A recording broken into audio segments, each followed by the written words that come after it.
అయ్య బాబోయ్! ఇంత టేస్టా? ఇది నేనే చేశానా అనేలా చేశాను మటన్ బిర్యానీ. ఎలా చేశానో మీకు కూడా చూపిస్తాను రండి. హాయ్ ఫ్రెండ్స్, ఎలా ఉన్నారు? బాగున్నారా? నేను మీ దివ్య. మన వీడియోస్ నచ్చినట్లయితే మన ఛానల్‌ని లైక్ చేసి సబ్స్క్రైబ్ చేయండి. మటన్‌కి మసాలా కలుపుకుందాం.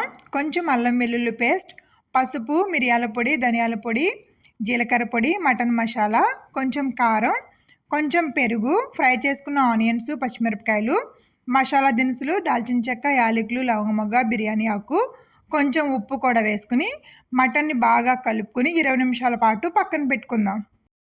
ప్యాన్ పెట్టుకుని ఆయిల్ వేసి ఆయిల్ హీట్ అయిన తర్వాత కట్ చేసి పెట్టుకున్న ఉల్లిపాయలు, కొంచెం అల్లం వెల్లుల్లి పేస్ట్, కొన్ని పచ్చిమిరపకాయలు వేసి బాగా ఫ్రై అయిన తర్వాత ముందుగా కలుపుకున్న మటన్ను కూడా వేసుకుని 2 నిమిషాలు అటు ఇటు కలుపుకుని మూత పెట్టుకుని 10 నిమిషాలు ఉడికించుకుందాం. మటన్ బాగా ఉడికి ఆయిల్ పైకి తేలిన తర్వాత కట్ చేసి పెట్టుకున్న టమాటా ముక్కలను కూడా వేసి మరి ఒకసారి కలుపుకుని తగినంత వాటర్ వేసుకుని ఉడికించుకుందాం.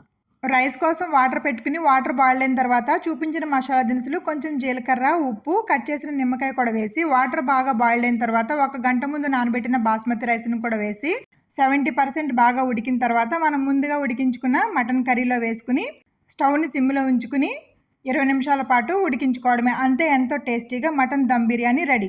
చాలా టేస్టీగా ఉంటుంది. మీరు కూడా ఒకసారి ట్రై చేయండి. మరి ఒక రెసిపీతో మీ ముందుంటా. బాయ్.